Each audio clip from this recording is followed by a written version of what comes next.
Final Hour Overdrive continues, brought to you by FanDuel, bringing you everything from the opening line to the final score. Bryan Hayes, Doug, Jeff O'Neill, Jamie Noodles McLennan, Josh Lewenberg later in the hour. Our best bets still to come.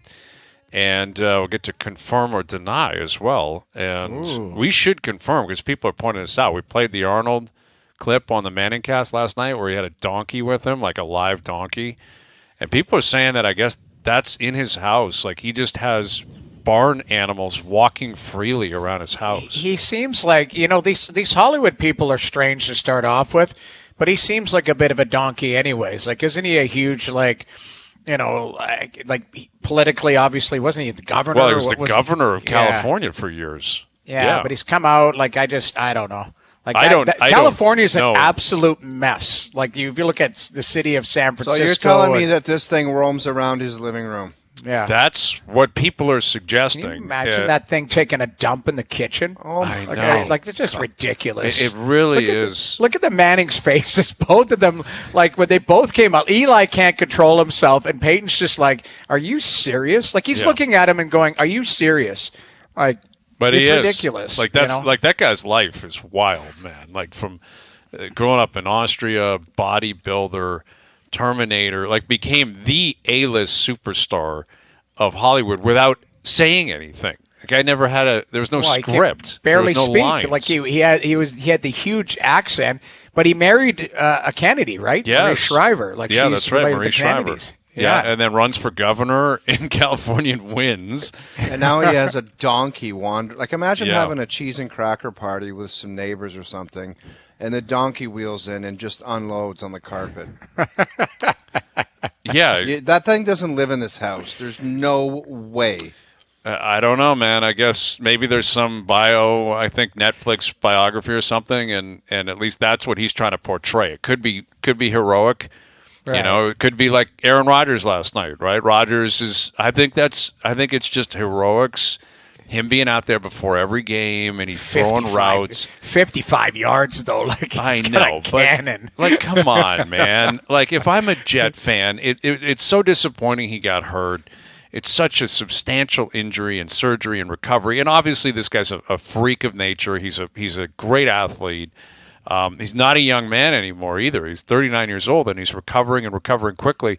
And, I guess he's trying some different form of rehab, and there was some really modern surgery that he used. I don't know all the details. Mike but Greenberg he wants to come thinks back. That he'll be back, and he said it very early on that this guy will be back in week 13. Yeah, and there are people that genuinely believe it. And here's the crazy thing. I think Aaron Rodgers probably does, and that's all that really matters. No, I think he's the one who told people that. Probably true. And we have the post-game audio. I can't remember which player he was speaking with. But why don't we play this, JP and Joe? Why don't we play Aaron Rodgers after the game, again, after Zach Wilson put forth one of the worst performances you're ever going to see last night. And here's what Rodgers had to say, after the game, talking with some guys on the Chargers. When you coming back, man? So he was speaking with Derwin James there, and he said, a few weeks I'll be back. And again, that to me is a troll job. It's a hero. That's a hero. Like right if there. you're a Jets fan, this guy is just always there. You're watching him throw out routes and 50 yards down the field, and he's dancing, and he's gotten rid of any help. Like he's got no cane, he's got no walker, nothing. It's incredible. But, if you're in New York, they're 4-4. You're thinking if this guy returns, maybe they can actually do something here. I forgot about something. Because you told me to ask Justin Williams when he came back, and he said 13 weeks. No, stop it. Yes. I'm reading his text. Different for hockey than football or basketball, though, locked into a skate.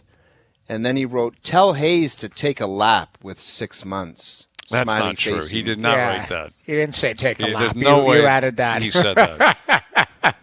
Yes, he did. And then he sent me a pic. He was listening because our thing was on the treadmill. I'll screenshot it and send it to you. Tell Hayes to take a lap. Okay. The treadmill. He's up on the treadmill right now? Tell Hayes I hate his face, too. Like, whatever. It's completely this was a long time ago. I'll send it to you. Sure. You send it to me. I will confirm it when I see it. I will deny it until then. I will not Fergie this.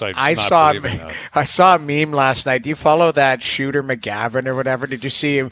It said Aaron Rodgers showing us the progress on the sidelines. It's Uncle Rico from from Napoleon Dynamite. That's what he's doing out there, though. Just launched it. I could throw it over that mountain right there. Just stuff like that. I think it's awesome. But he's being a hero. That's basically what it is. It's if you're a Jet fan, you're like, man, does this guy really need? It's like the equivalent of throwing up shots after the game when everyone's left. They're going out for a bag skate on your own after. It's like you're injured. It sucks. I think your season's done. If you come back, it'll be a medical marvel. It'll be an incredible story. That would be a remarkable story. But you don't need to be throwing the ball around before every single game. It's unnecessary, throwing your own time. But you know the cameras are on you. You know people are buzzing about it. You know they have you mic'd up, or Derwin James is mic'd. The cameras are around. They hear you say you're coming back in a few weeks. And if he does, then I'll own it. And I'll have to shut up, and I'll send Willie a text saying you're right. But it is very like different. LeBron. Like, you would think that Aaron Rodgers has had so much of the spotlight on him, and he's been known as such a great athlete. The guy's a world champion and MVP multiple times. And it's like, wouldn't you think he would not want to be in the spotlight? But they can't stop themselves. It's like, there's teams out there. I'm not even on the roster right now, but I got to just make a show somehow. It's like, it's ego stuff, man. Like, that's exactly what it is. Yes, That's is. what It's it is. ego. It's like, play. I've got to be in the spotlight somehow because I don't like sitting on my couch and nobody pays attention to me, and I'm not the you-know-what. It's just like the same thing with LeBron, where his agent was like, he's the first one that's had to deal with the attention 365 days. All day. And it's like half the stuff you put on yourself because you want the attention. Right. Yep. It's the same type of – it's a total ego play where it's like, I can't sit at home and not be a part of the show. I need people talking about me. Why else is he doing it? He doesn't need to be standing there. He could be getting treatment somewhere. That's what I'm saying. He could be up in the box with the owner. He could, instead he's in the tracks. And I get it. You're one of the guys. He could be anywhere out of sight. And you know what? I get it. When you got a young quarterback, maybe you want Aaron Rodgers on the sideline with the headset to try and help guide him along. But the whole show is an ego play. Yes. Yeah. The whole thing is yes. You're constantly on the sidelines. You're throwing the ball before the game. You're going to meet guys and talk to guys at half. You're out there on the field after the game. It's the Aaron Rodgers show, and he knows exactly what's coming. And he's doing everything but playing. There's some people that love everything about the sport but actually playing it. Oh, I guarantee you and I played with a few guys that loved everything about hockey but actually going out and having to play hockey. Like that's there's guys that love everything about it, but it's like that was the old grizzled veteran saying back in the day. It's like, that guy loves everything about the game except the game itself. Right. He loves the money, he loves the car. He loves tension, all of that. Now, he can't play right now. It's not like, he would play if he could, but he literally can't with the injury. And I guess now he's telling people that he was just joking last night, just joking around, which he very well could have been. I mean, Derwin James is asking him a question. I don't see him returning. With an injury like that, you have guys chasing you around the field. Like, you guys know it. Like, and Willie said it. Willie, you can protect yourself in a boot. If you're skating, you can you can get tangled up. You can obviously re-damage your Achilles, but not like you can't play at football. Like, running for your life, you get tackled, you get guys, and no one's taking mercy on you. If you're out there playing, guys are coming for you. And I don't see how it's going to work. It's still one of the crazier stories of all pro sports of recent mind. This guy took, 5 snaps? Four snaps. Four snaps. After all the talk about how they were going to go to the Super Bowl, this is a team, Rodgers going to put them over the top. 4 snaps, like, just changed the fortunes of that organization. And Zach Wilson is doing back. Zach Wilson stuff, right? Yeah, he's back. Exactly. All right, Josh Lewenberg later in the hour. Best Bets brought to you by FanDuel. And it's time to fire up some confirm or deny. You guys ready for this? Yeah. I can neither confirm or deny that this is in fact a segment. Austin trades Andrew Raycroft to Toronto. in exchange for the rights to Tuukka Rask. It's been my honor and a privilege to serve as the general manager of the Toronto Maple Leafs Hockey Club. It's time for Confirm or Deny. Do you regret giving all those gentlemen the no trades or no movement clauses? Well, I can neither confirm or deny that. I can't confirm or deny. Somebody had the audacity to put Fergie on a list for a potential Ottawa GM. Stop doing that. Well, you know what it's like. You know what it's like every day. Noodles. It's almost 10 years of. That's enough. It's always ahead, that. It's Hayes. Fergie. It's Peter Chiarelli now. You know, there's a lot of guys who are constantly in the mix, but probably not going to get the job. Confirm or Deny brought to you by Don Valley North Lexus. Lease the 2023 RX 350 luxury package from just $878 per month. For 28 months, visit DonValleyNorthLexus.com for all of the details. Confirm or deny. Statements are made. We go around the table. We confirm them or we deny them. Oilers in San Jose on Thursday. Confirm or deny. Jay Woodcroft, their head coach, is coaching for his job Thursday night in San Jose. Dude, are you kidding me with that? 100%. He'll get fired after the first period if it's 2-0 San Jose. Yeah, I'm telling you he will. No, that is the worst team to ever take to the ice in the whole league. And the league's been around since 1900. Mm-hmm. If they're down 2-0, go to the car and go to the pub across the street from the rink. There's a little... Noodles, you remember that dump little bar behind the back entrance there where the refs used to go? Yes. Go there and it's over. No. Okay. I'm denying that. I mean, You're denying it. Okay. Well, I'm denying him after the first period. Yeah, sure. Like, I mean, we'll give him ridiculous. 3 periods. But I don't think that that's the shoe to drop, but I might, given you can't fire all the players, but ultimately I think they were going to assess after this road trip. So there's another game involved there. Mm-hmm. But if they lose to San Jose, like you start opening the door to anything. Like, and I'm telling you right now, that is not a guaranteed win. I'm telling you right now, the way they're fragile, the way they're playing, it is not nothing's a guarantee in this league. You know, all of a sudden a goaltender just gets hot. A player starts to all of a sudden Thomas Hertl turns the clock back. That's right. 7,500. It's by 8 or more. No, it's not going to be. Watching that team play last night and the last couple of weeks, they're just not there. I'm not going to shake your hand on it, but I'm telling you right now. Hayes, you want it? 7,500, 8 or more. I'm telling you right now, it's not going to happen. Happily. Look at Noodles. Look at this guy. What is... It's some sort of action. Hayes, you know what I'm glad, Hayes? Yeah. I'm glad you saw it too, because if you hadn't said anything and I was just looking at that, I'd be like... you were having like an epileptic... like some sort of meltdown. So there. Joe from the Bridge told me I got the new iPhone 15 or whatever. It's a download, like it's the update or whatever. If you put a thumbs up towards it, it puts a thumb on there, and then peace sign. You do the double peace sign. Shake it's going to give and you get the club going. Look at this guy. We're going to mess this guy up forever, man. But I was in the break. I was messing around with things, and it was giving me some like Noodles is in a different universe. Dude, I like it. It adds to the show, and it's some different effects. This is great production. But my hot take wasn't that good. Like if I have some like amazing hot take, then I'll back it up with one of these. You know, that's what we need. You're right. If you have a great take, we need you to go right to the club, right to Vegas. Yeah, exactly. All right, I'm going to confirm this though too, and it's because it's San Jose, right? Like the Oilers, as we've stated, they're 2-8-1. It's an awful start, the worst start of the McDavid era.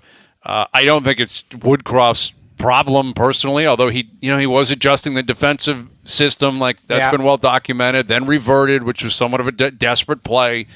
He's trying to get guys going, and they're not. The goaltending's so awful in Edmonton that cooler heads should prevail, and I think they would against 30 other teams in the league. San Jose is such an embarrassment. You can't lose to them. You can't. And they won't. It'll be by 8 or more. Okay. I will say one thing. Changing a defensive structure to some format that I've never heard of, that's almost a fireable offense, and then going back on it. That's just stupidity. Like, I'm sorry. It's a bad look to revert that quickly. No kidding. Because you saw it to the team that beat you, that they did it, so you're going to do it?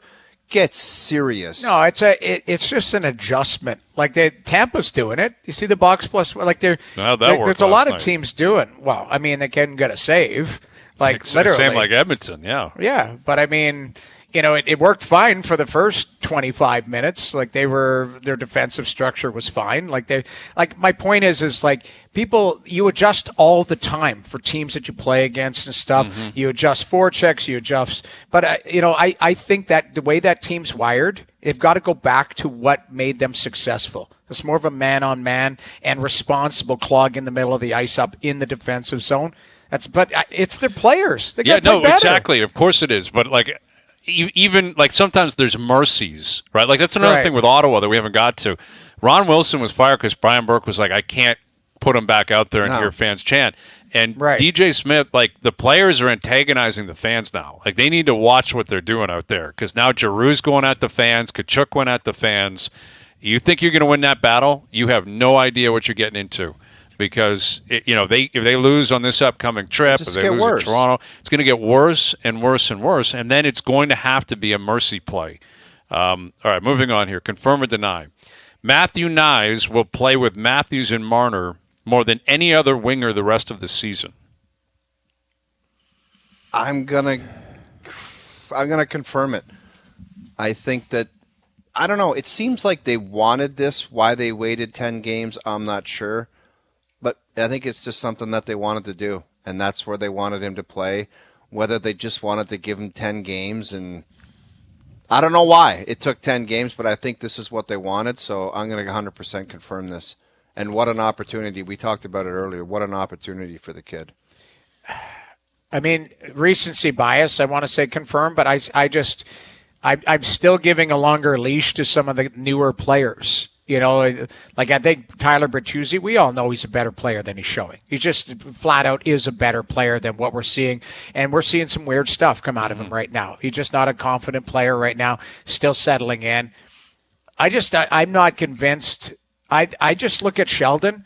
Sheldon doesn't like he's always changing things. He's got his pairs there and the four guys, and then he's moving guys around based on how they're playing recently. So I'm going to deny this. It's not Matthew Knies' play because, again, he was brilliant last night. It's more about just if he has a dip, I think all of a sudden somebody else goes in there because he's more confident in just his two pairs, and that's the guys. That's why I'm going to deny it as well because, fool me once, shame on you, fool me twice, because I've seen it too much, right? We've seen a big night from Bertuzzi, and it's like, here it goes, and then Yarncroke has a night, there's just it was one great game. Knies was outstanding last night. I think he's got the potential to be a great fit, and I will say this: a couple of years ago, when Bunting got there and connected, he stuck with them.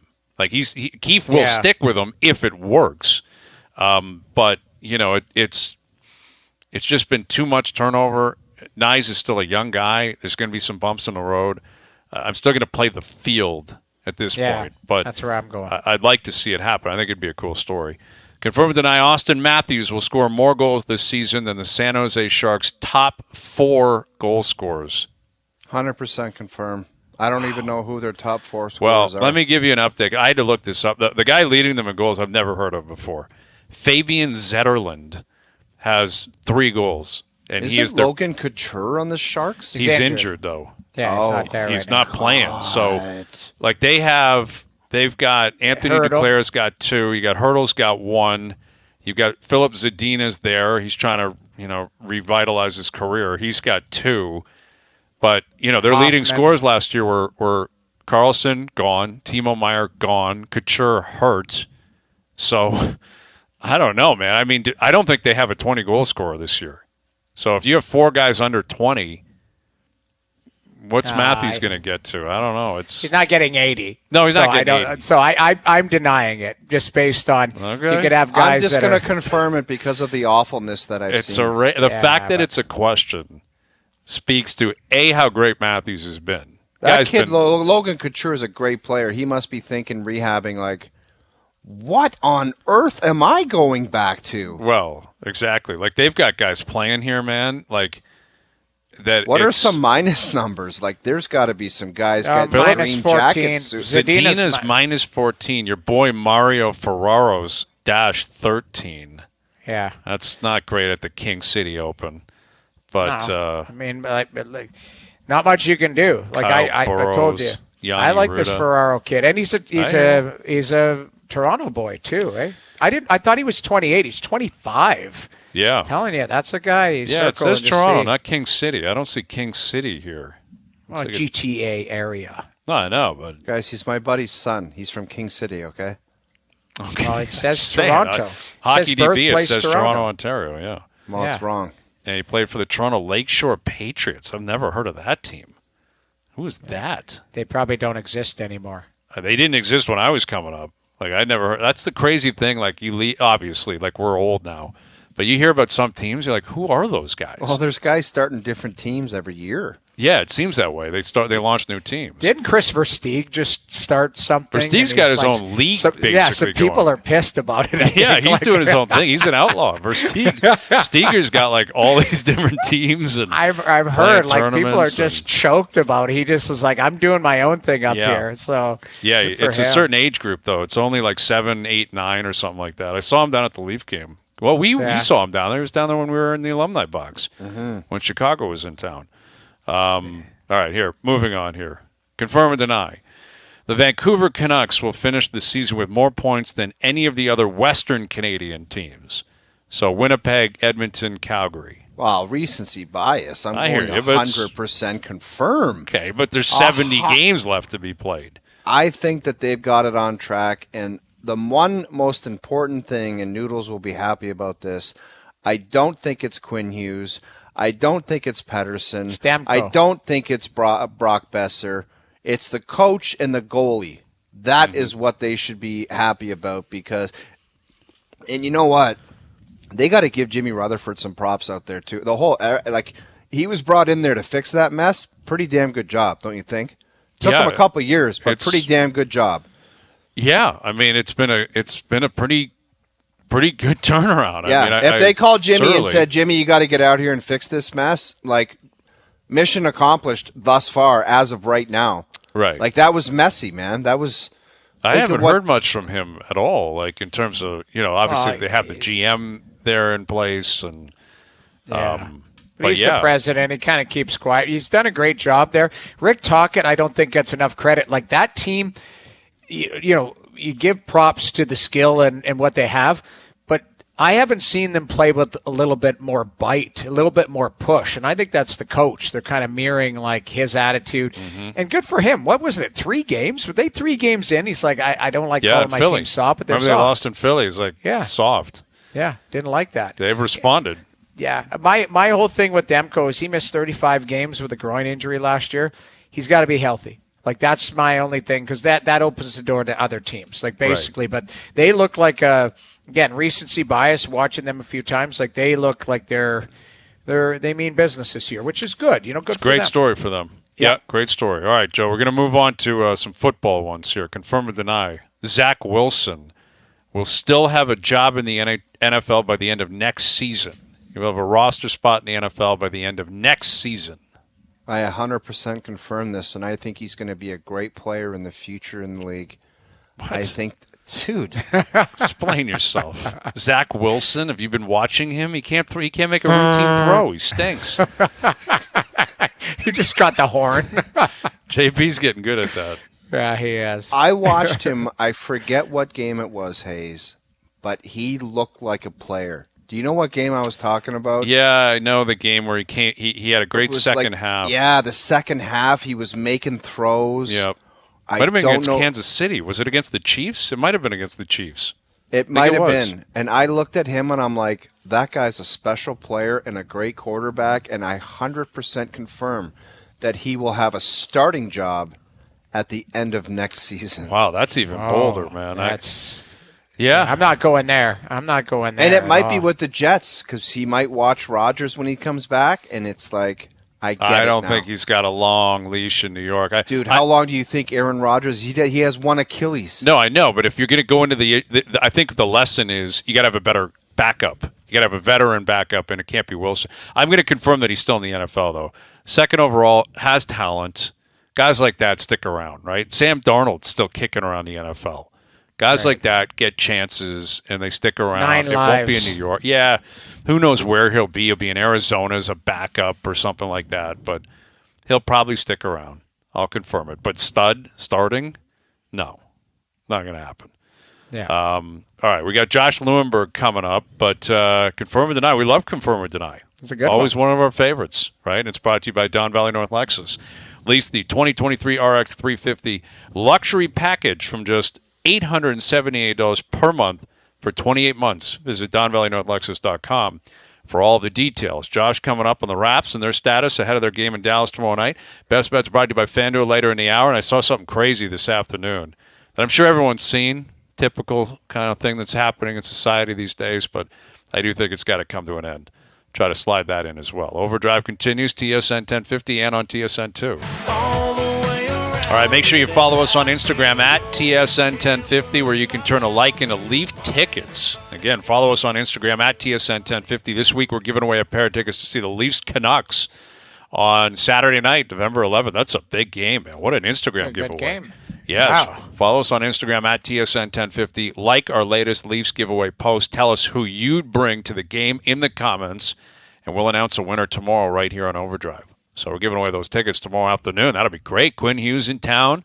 Elias Pettersson. Probably Demko getting the start. A lot of Canucks fans, right? A lot of Vancouver people living in Toronto, GTA. And it's a big night, Saturday night. That's going to be a good one, man. I'm going to lay eyes on Vancouver Live on Thursday. They play in Ottawa. Mm-hmm. So Ottawa's got the Leafs tomorrow, and then they've got Vancouver Thursday. Like, that's it's a big turnaround, man. That's a big clip, right? That's two good teams that are firing right now, or at least have the ability to, right? Absolutely. Yeah, absolutely. So, that's a lot of Canadian content here, right? Leafs Ottawa tomorrow, Leafs against Calgary on Friday, Leafs Vancouver on Saturday.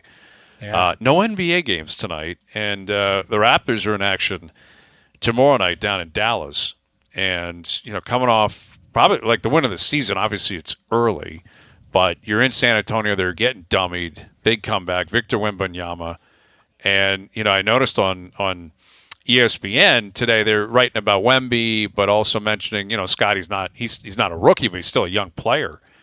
And they unveiled, like, their top 25, under 25. And I think at this point, Wembanyama, almost by default, probably deserves that. He doesn't have it because Luka is still technically under 25. So Luka's at 1, Anthony Edwards is at 2, Wembanyama is at 3, and I'm trying to find where Scottie Barnes is. Scottie is 15, which that to me feels like they're kind of undervaluing what he's done early this season. But he had a down year last year, right? So it's more about the big picture and what you've brought to the table. And do we have Josh?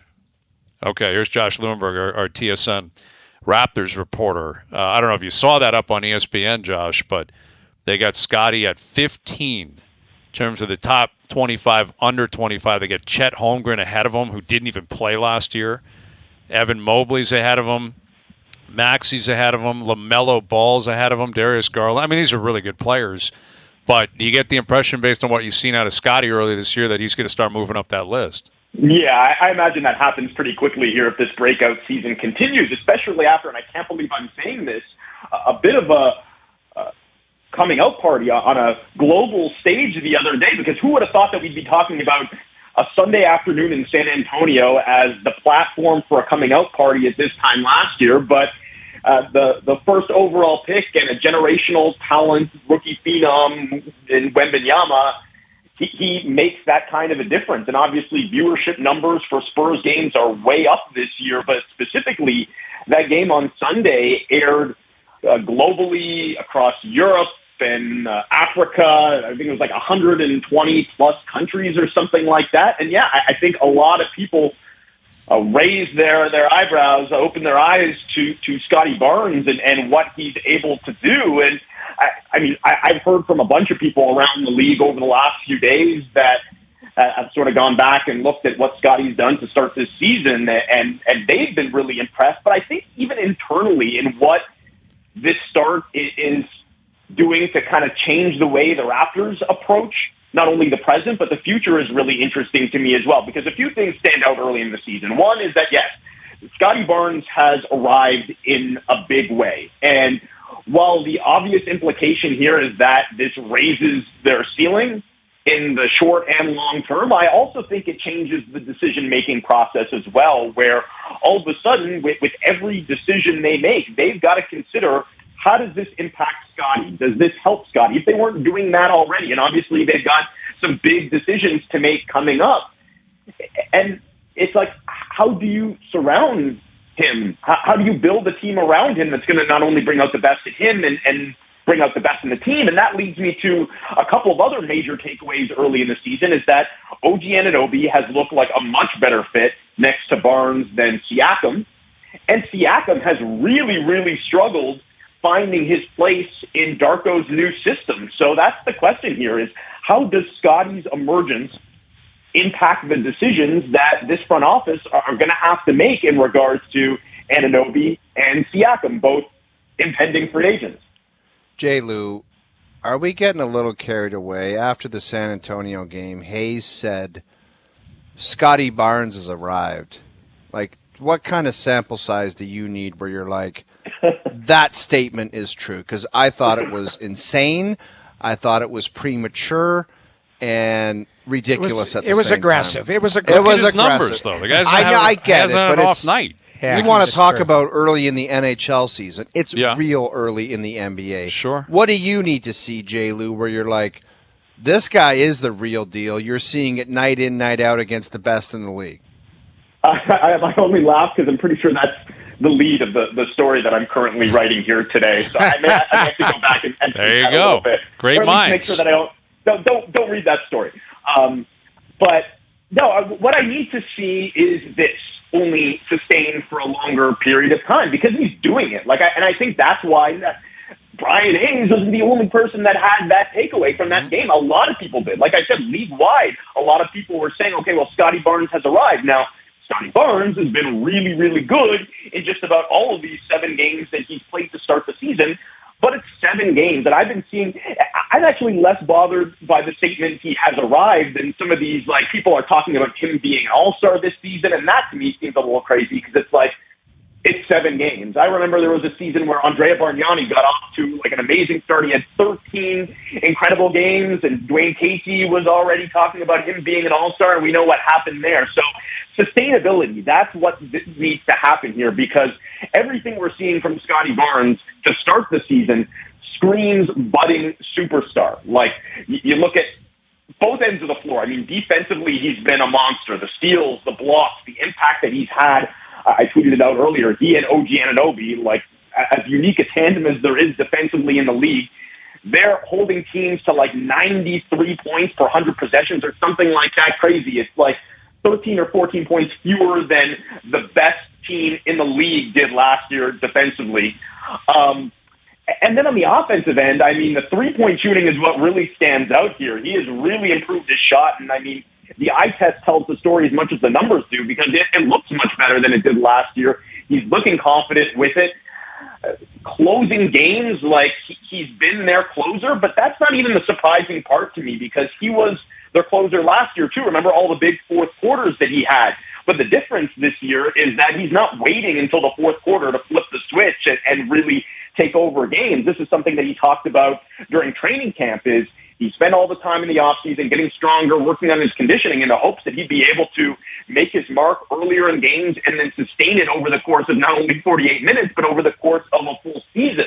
So that to me is the question. Can he continue to hold up in this way, to dominate games as thoroughly as he's dominating them right now, with massive responsibility and workload on both ends of the floor, but do it for a full season? That to me is the one thing that's missing. Josh, you mentioned Siakam not fitting into a new system. That seems like an excuse to me. I think if you're talented and you have all the intangibles of a quality player in any league, that you should just be able to go out there and adjust and make things happen. Like, what is this guy up against? Does it not sound like an excuse to you? Or in the sport of basketball, it's like a system change could really screw you up like that? Because I find it to be an excuse. Yeah, I mean, like there was always going to be an adjustment, and maybe that's what this is. Maybe it takes a little bit of time to adjust and adapt. But I agree with you. Like the great players are able to make that adjustment to any system. Like the great James Harden just said, like you can't be just a system player. You got to be the system. I'm not sure that James Harden at this stage in his career that applies there, but it should certainly apply to Pascal Siakam, an All-NBA, at least an All-Star caliber player in his prime. But yeah, I mean, this has been really glaring to start the season. We expected his usage to come down, right, in this new offense. And with that, the touches were going to come down, the shot attempts were going to come down, and probably the counting stats, at least the scoring average, was going to come down. But I think the hope here, especially during the preseason where Siakam actually looked pretty good, was that in a more balanced offense with more movement, that his shots were going to be, his looks were going to be better, and that he was going to be more efficient. And that has not been the case at all. In fact, if you exclude the Milwaukee game where he played great, and that was basically the only game so far where he's played great, he's shooting 37%, averaging, I think it's like 13, 14 points a game. So, yeah, I mean, the other night he was as invisible in San Antonio as I've seen him since the Tampa year. And that's something, I mean, they've got to figure that out pretty soon here. We talked about that going into the season as this big decision that they've got to make on Pascal Siakam leading up to the trade deadline. And they've got some time to make that decision. But not only is it about his fit in Darko's system, but as I said, at this point, there's a lot to do with his fit next to Scottie Barnes. It's always been a bit clunky, right? Like, it's not a natural fit because both of them have similar strengths and similar weaknesses, and they've shown in spurts that they can bring out the best in each other here and there, but it has not been consistent, and we've barely seen it at all this year in terms of the two-man game. Yeah, and that system, you know, if you're going to shoot 2 for 12, I don't care what your system is, you're not going to find the ball. You know, there should not be a system that continues to feed you the ball, and that's what stuck out to me. Like you mentioned in San Antonio, he wasn't getting shots up, but what he was putting up, they weren't going in anyway. And, you know, like what I found interesting wasn't that Barnes was putting up more shots, that Anunoby put up a lot more. Dennis Schroeder put up a lot more than Siakam. You know, Pirtle's a guy that's like the ball's not going to find him offensively. He's basically going to catch and pop. I think he was, 8 for 10 or 9 for 10 or something. And, you know, Siakam's 2 for 12. So he's not even getting shots up, which, again, partially system, but I think also the fact that he's just got no confidence. And I'm assuming his teammates are looking at him thinking, why would we feed this guy the ball right now? Like, if it's me, I'm giving it to Scottie Barnes.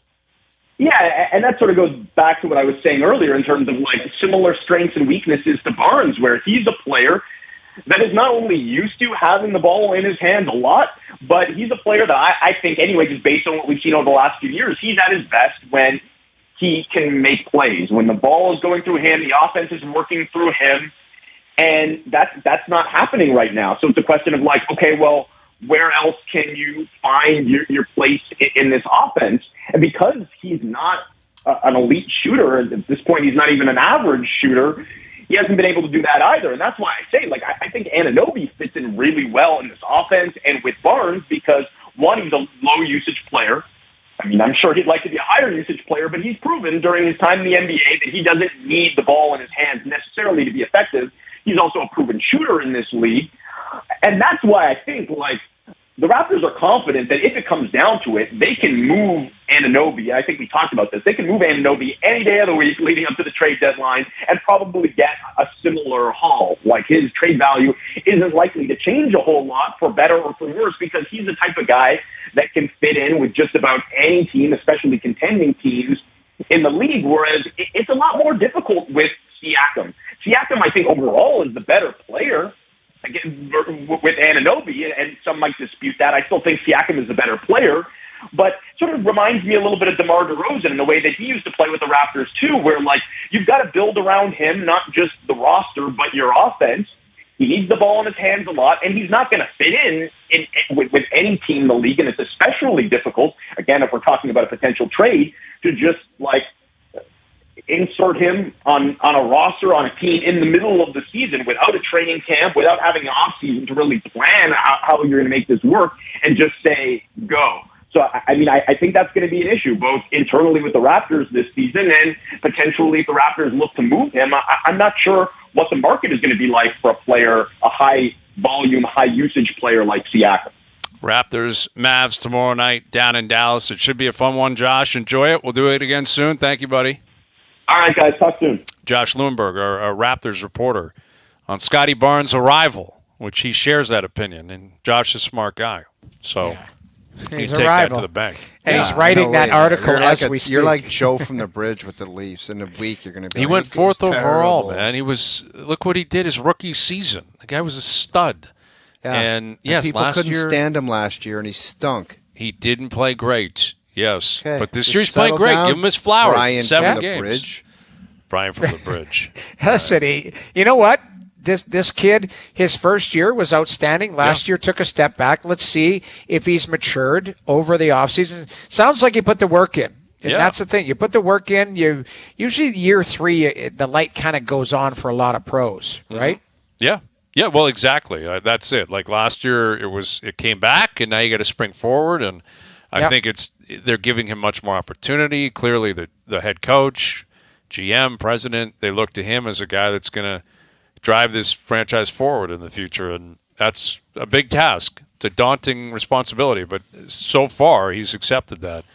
All right, our best bets brought to you by FanDuel. Still to come. OverDrive continues. TSN 1050 and on TSN 2. All right, today's best bets are powered by FanDuel. Make your picks and assemble a same-game parlay in seconds on the FanDuel Sportsbook app. Looking at the Avs tonight at home against the Devils. It's a good game. But we're going to parlay Avs money line and Nathan McKinnon 4+ shots on net tonight, paying plus money for that parlay.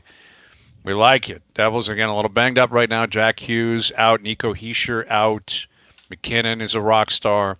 Jump on it. Avs money line, McKinnon 4+ shots, paying plus money as a parlay today. Today's best bets powered by FanDuel. Download the FanDuel Sportsbook app today and find thousands of ways to play.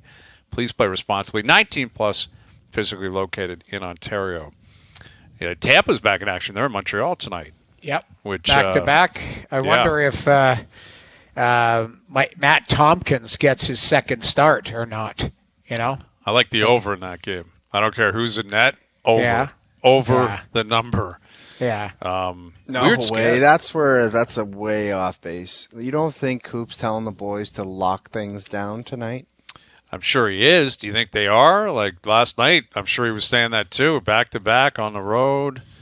Yeah, but he probably they've had a chewed good them road out trip this morning. They had a meeting this morning. He probably chewed them out and said, "Let's smarten up here." Right, but like in Ottawa, it was 6-3, 6-4. Last night 6-5.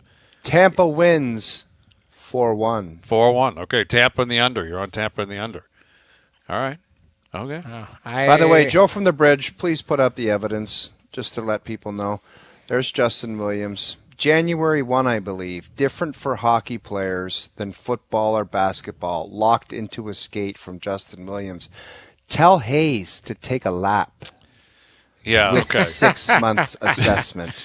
That is evidence. I'll grant you that. As long as that's Willie. I mean, that could be your brother. Oh, yeah. Like I made up some other, like his name. Come on. Could be. It wouldn't shock me, but okay. And that was about our Aaron Rodgers thing, right? Where I was saying Rodgers will be out for at least 6 months.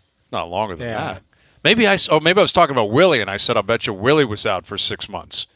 And he came back and said no. But what are you going to do? The Achilles is a wild injury, man. It's taken out a few guys like Kirk Cousins. No one's talking about Kirk. You notice Kirk Cousins isn't out there. I know it's only been a week. But throwing the ball around being a hero? I don't think he'll be slinging it, telling Josh Dobbs. You'll never see him again until he plays somewhere. Yeah. Ever. Exactly. Yeah. He'll disappear. Aaron Rodgers, different story. Totally different story. Yeah. So Montreal in action tonight. Calgary in action tonight. Lots of games in the NHL. Winnipeg playing tonight. What's that? Winnipeg as well playing tonight. Yeah. There you go. Lots of Canadian content. We love it. Yeah. So we'll take advantage of that tonight. And tomorrow you got the Leafs Ottawa. You got Raptors in Dallas. Creeping up on Week 10 in the NFL. I'm expecting a statement out of Owen Wilson on Thursday before we pick. Not a good week for you guys. Really not a good week. I stand by my Pardsy, but some things have to change. Like with that Jets pick, you have to look at me and say, because I was on Chargers the whole way. That's the worst pick of the year, undoubtedly. Awful. Dude, you said you would do the same thing. I heard you. Buttering. You were like, dude. yeah, bro. You were like, yeah, that's the play. Yeah, buttering. Reverse psychology. Yeah. Reverse psychology. Just messed with both of them yesterday. That's what you did. Yeah, that's right. Playing them like a fiddle, Noodles. Second half adjustments. It starts between now and week 8. You're chipping away at them. You're chipping away. I love it. All right. Thanks to everyone behind the scenes for helping out today. We appreciate it. As always, everyone for tuning in today as well. Radio, TV, podcast, web. We appreciate that. We're out of here. Enjoy your evenings. Enjoy the games tonight. We're back tomorrow at 4 p.m. We'll chat then. Yeah.